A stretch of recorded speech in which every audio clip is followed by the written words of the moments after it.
Greetings, everyone. This is Rock and Roll Spot coming at you with the Weekly Comic Book Roundup. We've made it through, well, everything else. Now to wrap things up with this week's Batman books. Kicking things off, we've got the Batman and Robin 2024 Annual. So, this is not, aside from it featuring Batman and Robin, Bruce and Damian, this isn't connected to the running story in the Batman and Robin ongoing. Instead, so the issue opens with Batman and Robin stopping Double Dare, twin thieves. They popped up recently in Nightwing before Beast World, but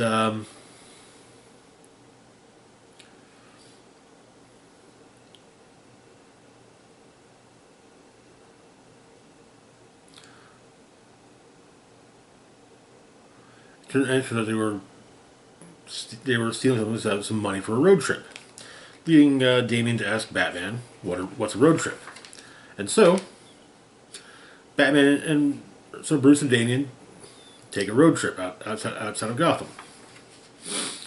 So let's go camping. When they stop for gas, Damian goes inside the gas station to get snacks. Notes a lot of on a bulletin board, a lot of missing persons.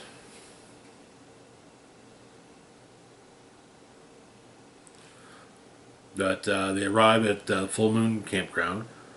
However, there's no one else there. And they checked what electronics they brought with them. No signal, not even sat phone. But they also find a dead body off to the side. It's at least a month old. And it turns out the next full moon is, that night. So, Damian opts to head back to the gas station, but there's a force field around the campground, which Damian runs right into. Damian points out this as a trap, though Bruce corrects him, saying it's someone's hunting ground. As for someone, it's Roulette. And she's got a bunch of people who paid good money to hunt in her hunting ground, including Bloodsport, who states that he'll actually kill Bruce Wayne for free. But they did. Well, Damian mainly packed a few of the Bat gadgets. But as for supplies that they have a shovel, a matchbook, a compass, a small radio, an axe, a rope, cooking skewers for s'mores, and an ultra flashlight, first aid kit, small burner for cooking, binoculars, a lantern, 6 batarangs, 1 katana, 10 smoke bombs, and a net gun.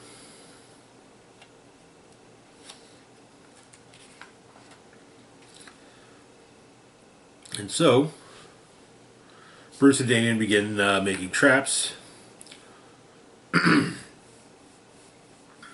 then make s'mores, waiting for the hunters to come for them, or rather, waiting for the hunters to spring their traps, which they do. Then they begin to fight back, obviously. Bloodsport basically goes in last.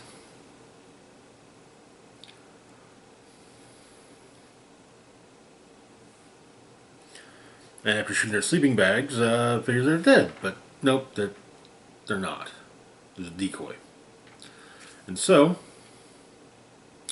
we get a rundown on Bloodsport's origin.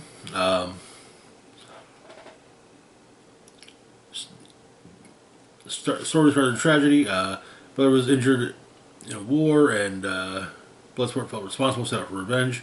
Fought Superman in his early days, but wasn't not so much a villain or criminal.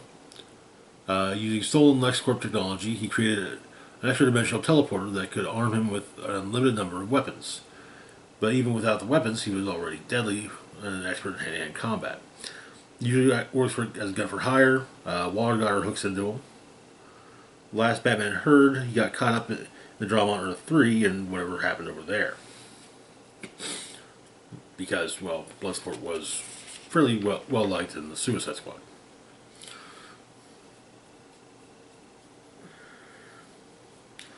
But Bruce and Damian deal with Bloodsport. Mostly Bruce dealing with Bloodsport. And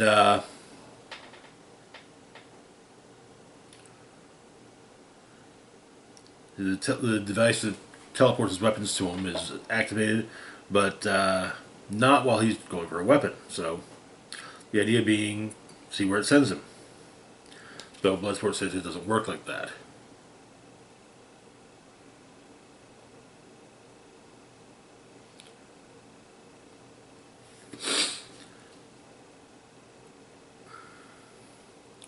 But Roulette Stream is taken down by Damian. And Cameron Chase is called, so me and the DEO brings in Roulette. And the Waynes head back into Gotham the next morning with Bruce giving Damian props for using Roulette's own game against her. But Damian wonders if Bruce knew that Roulette had turned this into a hunting ground, and there was a plan for them to have some father and son bonding. With Damian, if that's the case, that Bruce could at least brought their suits and weapons. Though Bruce says, where would the fun be in that? And that is where the issue ends. This is actually a really fun little annual. And I feel kind of necessary story for Bruce and Damian. I didn't much care for Damian when he first popped up during Grant Morrison's run, and the way that DC just kind of thrust him upon readers, I also wasn't fond of. Tim and Dick are my two favorite Robins. So yeah, and the fact that they basically just like kind of kicked Tim off to the curb for Damian rubbed me the wrong way, and so it's nice to see the two of them having bonding moments when writers aren't trying to portray Bruce as being the worst at dealing with people, especially his family. Moving on, though, to our next book, we've got Batman Off-World #3. Where we left off, Batman had managed to escape the war storm and crash on a planet, Akari, the home of the war storm captain's people. But Batman dealt with the help the people, and but the issue was Ione showing up, asking about the guy who if they killed him, that's fine. She understands. He's dressed like a bird. But Batman shows up having tamed the barbed wolves of Akari. Apparently, it was quite the fight, and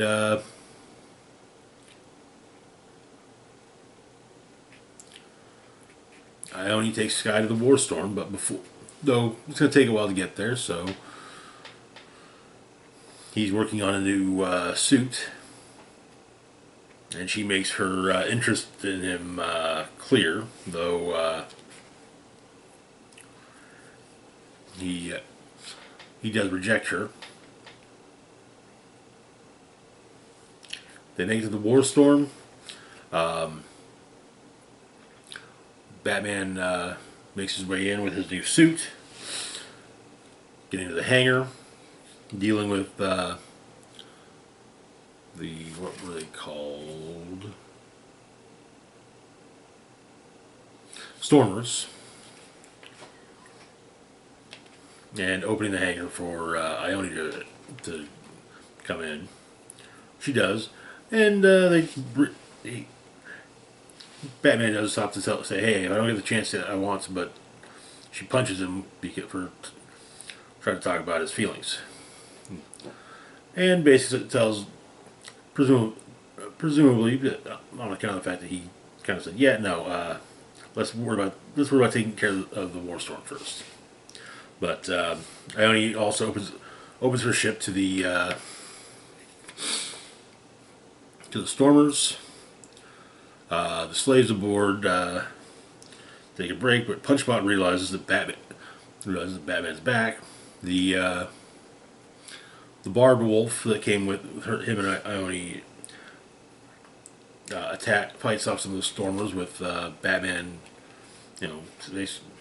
enforcing his no-kill rule on the Stormers, or on the Wolf. But the Captain asks why Batman's come for him. And we get a flashback. Apparently, one of the Storm Chaser, one of the Stormers that was hired as a mercenary on Earth, beat him up pretty good and left him in a dumpster. And so he wanted to be sure that if Crime Syndicate were to be hiring extraterrestrial muscle, well, the extraterrestrial muscle should fear him too. But Batman takes down the Captain, and she points out that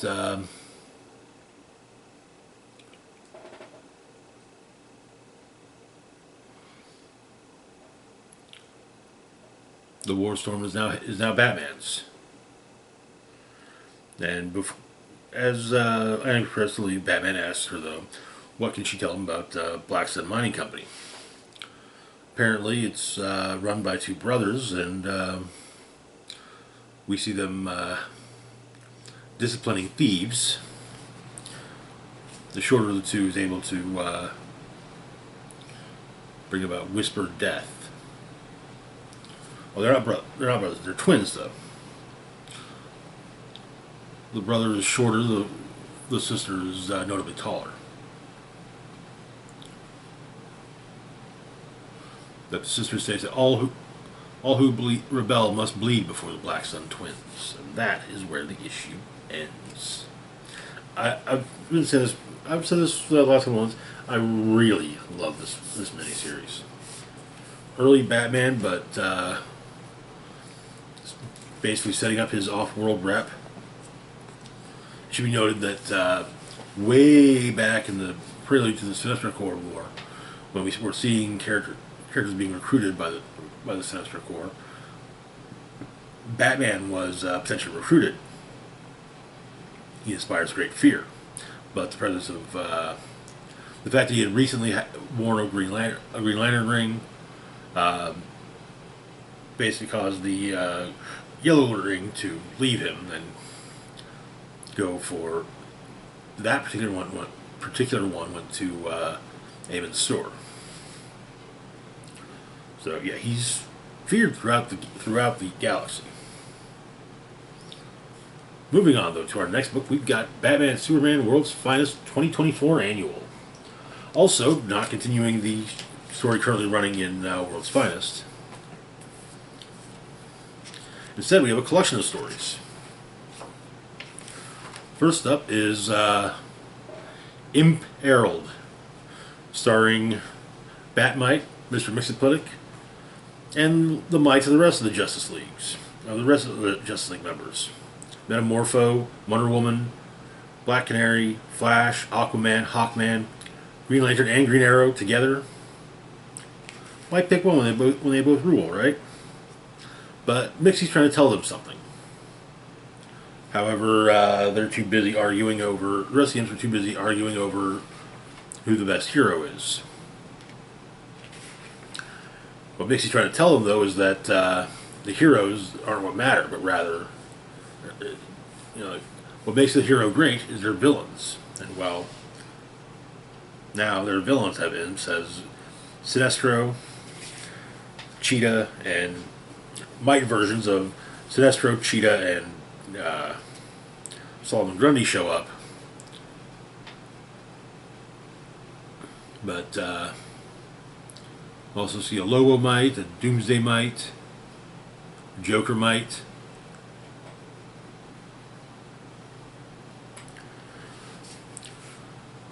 But something's coming for the heroes, and as Mixie and Bat might escape.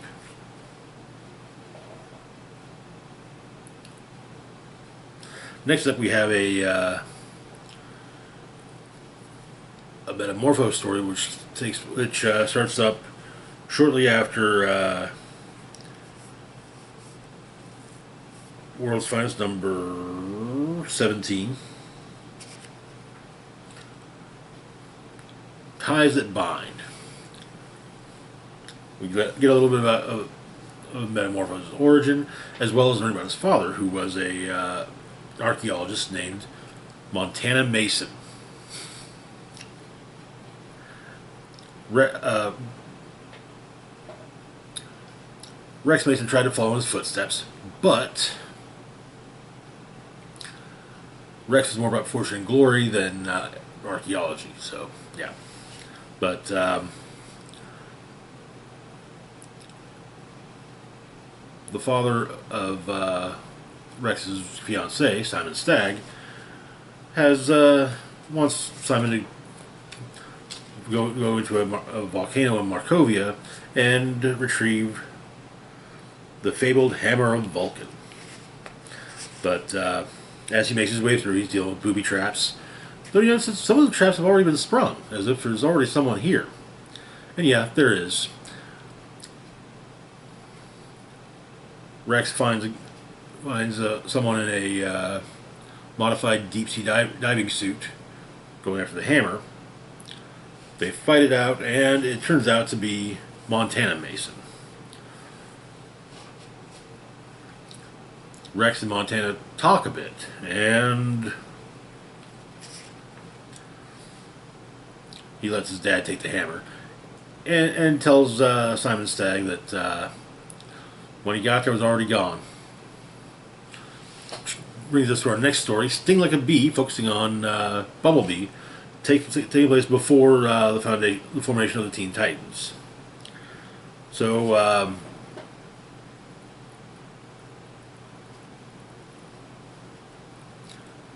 Karen Beecher, the young teenage girl in Midway City with an affinity for who has some talent in engineering.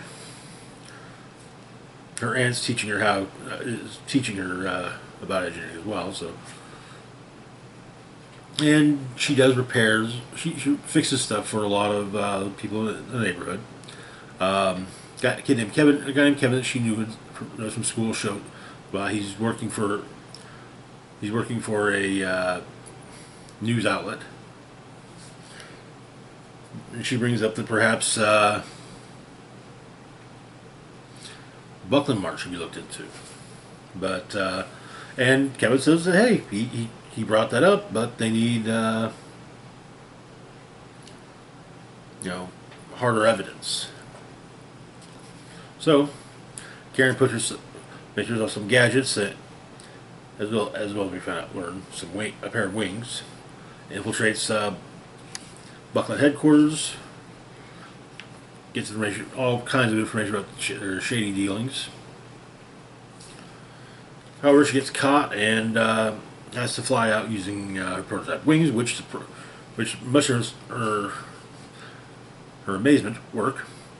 And she gives Kevin a thumb drive with the information she took. And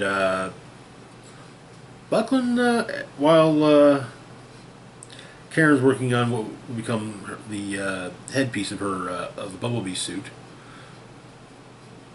the news pops up saying with reports of wrongdoing on the part of Buckland. Which brings us to our final story, Time Check, focusing on the champions of the unknown. We get the champions' origin.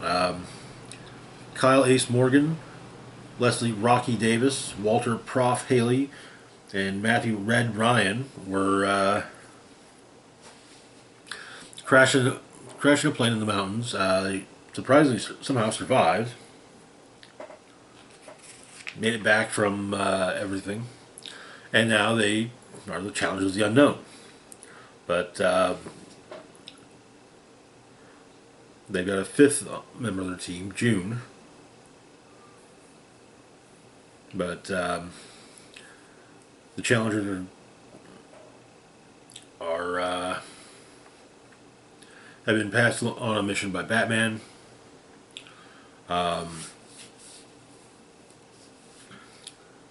With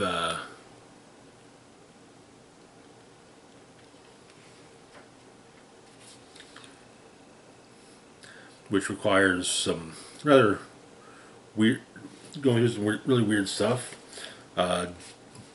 June is seemingly killed, and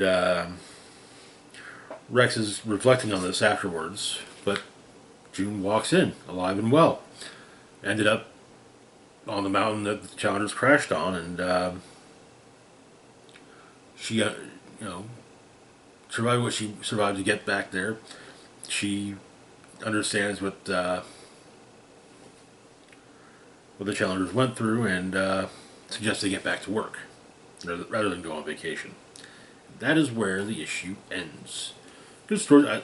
The first story with the imps is supposed to be continued on in in World's Finest number 25, which should be coming out, I believe, the next few months. Moving on, though, to our last book for the week, we've got Titans Beast World number 6. So, where we left off, Amanda Waller was making a play at what was often to have the Department of Sovereignty and other military forces kill all of the infected people. The Titans have tried to stop them, and Dr. Hate was revealed to be none other than Raven's darker side. So the issue begins with the fight between Raven and Raven starting up. Also, the plan to kill everyone that's infected by one of the Garo spores is taken care of. It has been stopped by Cyborg. But the plan is being worked on. Batman is freed of the Garo spore in him.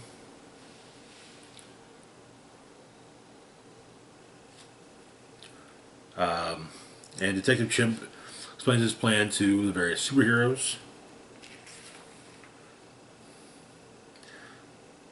Nightwing breaks into the White House, talks to the president, tells him what's going on. Even offers to reveal the identity of the president, but the president is like, no. I appreciate the gesture, but it's best if I don't know. But he explains his plan to the president. I'm like, okay, go for it.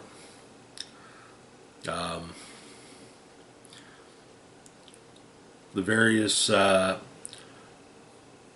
Steel attempts to use a missile on the infected of Gotham, but Superman stops it.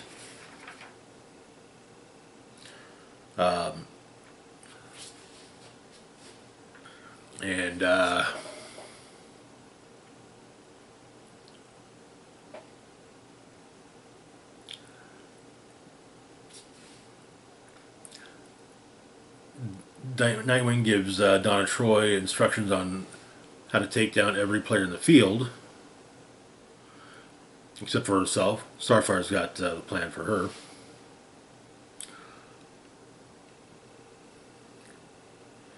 And there's a suit of armor that Cyborg's made for her. breathable liquid metal blended with chromium and kryptonite. Strength of the chromium and kryptonite can be controlled by the wearer, so you don't accidentally poison an ally.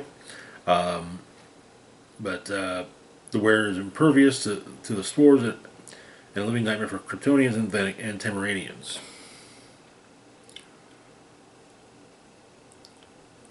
And only Donna Troy has the will to overcome anyone else.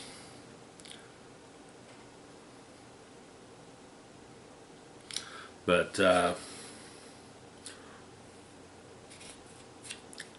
Donna frees Power Girl, while Raven and her darker side continue their fight.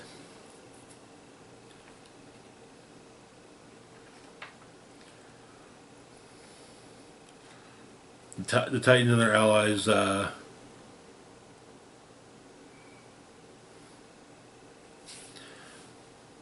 work on preventing the spores from getting the spores out of everyone, and are destroying the spores. But Raven tells them to stop, pointing out that Gar Logan is in the spores.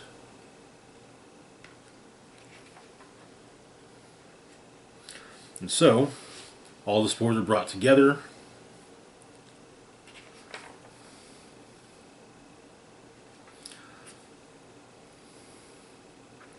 The fight between Raven and Raven continues. Starfire removes the helmet of hate, gets it to Wally, who runs it into a volcano, causing it to melt. And seemingly, Raven traps her darker side back in her soul gem. And the spores begin to reform into Beast Boy. But physically he's there, but he's not there mentally, with Raven realizing too much of him was lost.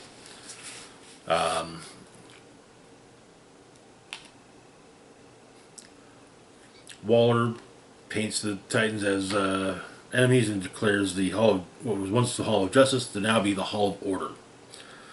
But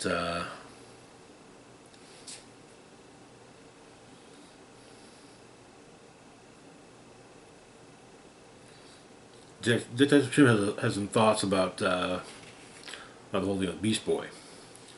Basically, get everyone to the Sahara.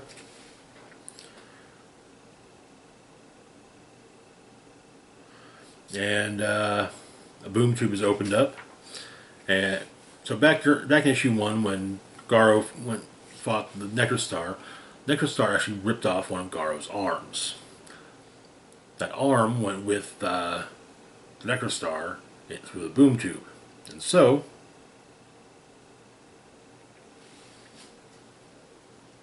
the arm comes back. Donna uses her lasso, one end around the Necrostar, around the Garo arm, one end around Garo, or around Beast Boy, and it works. Beast Boy's back.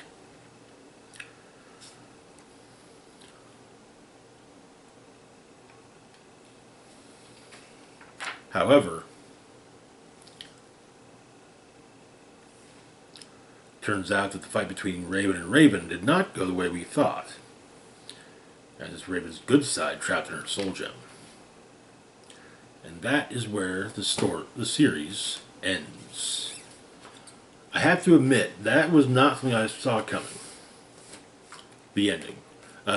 Yeah, Beast Boy being brought back somehow, that I figured that was going to happen, but Raven having been beaten by her darker side, I didn't see that coming. I have some idea on how that's going to play out, but we'll have to see.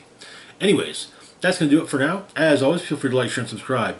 Links to my Facebook, Twitter, Blue Sky, Mastodon, Patreon, PayPal can be found in the description box down below. This is Rock and Roll Spock signing off saying, live long and rock hard.